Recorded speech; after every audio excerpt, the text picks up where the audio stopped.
They say the grass is always greener on the other side. And while this is certainly true, what they tend not to say is that this is largely due to the application of a certain blood, fish, and bone meal fertilizer.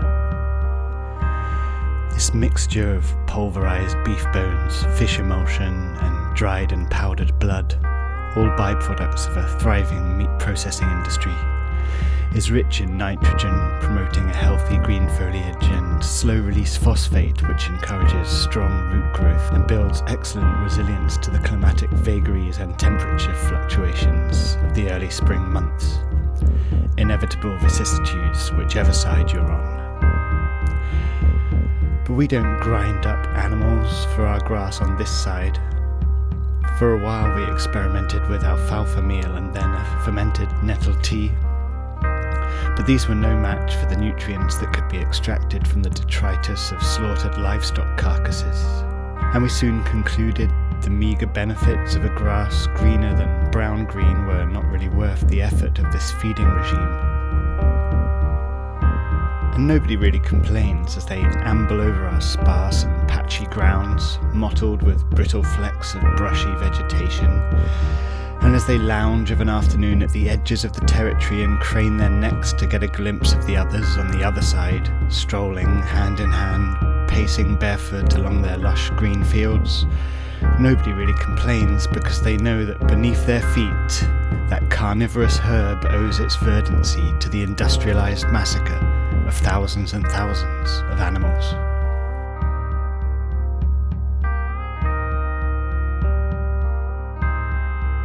And the bovine number among these, fair to say a large majority, are never permitted to graze on pastures so lush. No. Invariably they graze on patchy grounds mottled with brittle flecks of brushy vegetation. Yes, the rearing of livestock has always been a proud and protected tradition on this side.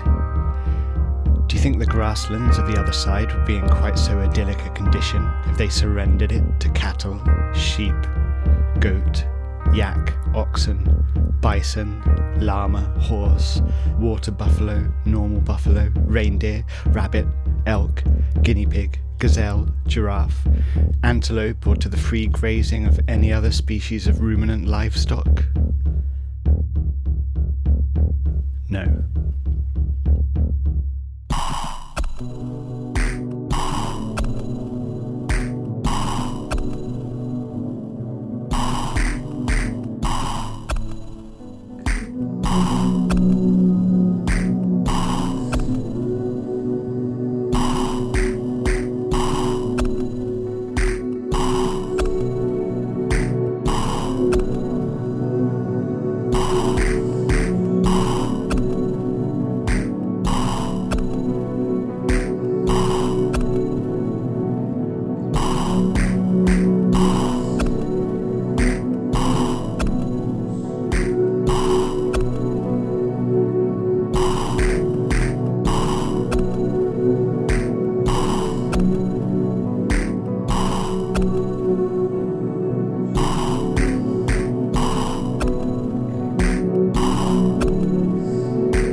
They used to say the grass is sometimes, or the grass is often, or occasionally greener on the other side.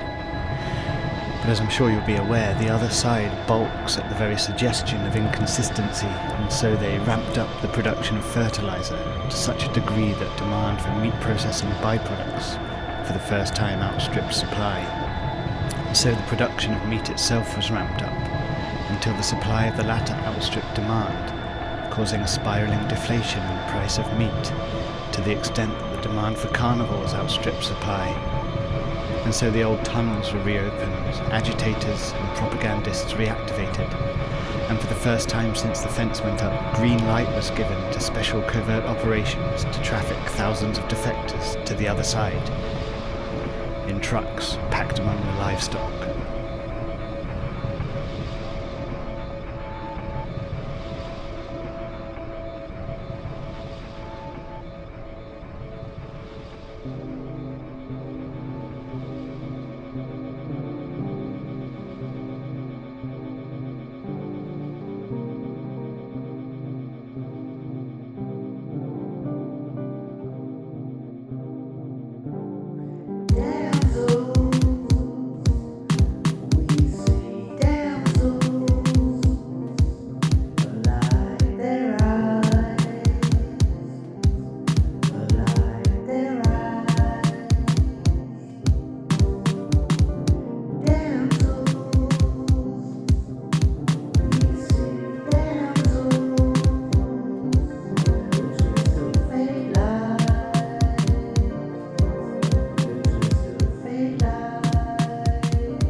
When the runoff channels in the slaughterhouse and processing complex need rerouting due to an expansion of the cold storage or a move of the administrative buildings, a specialist company is called in to divert the outflow.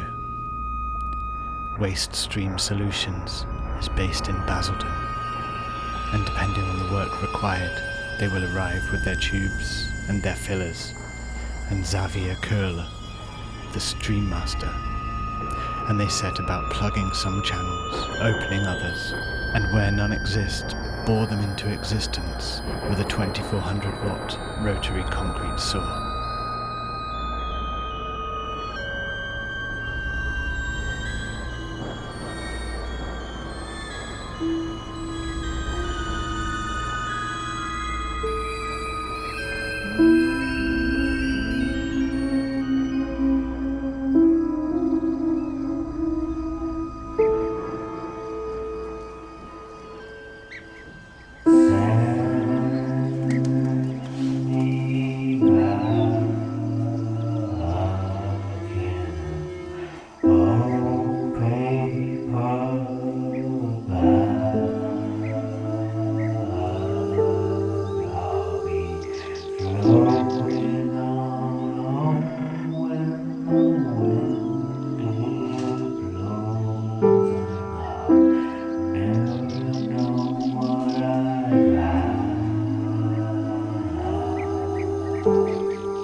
I know I'm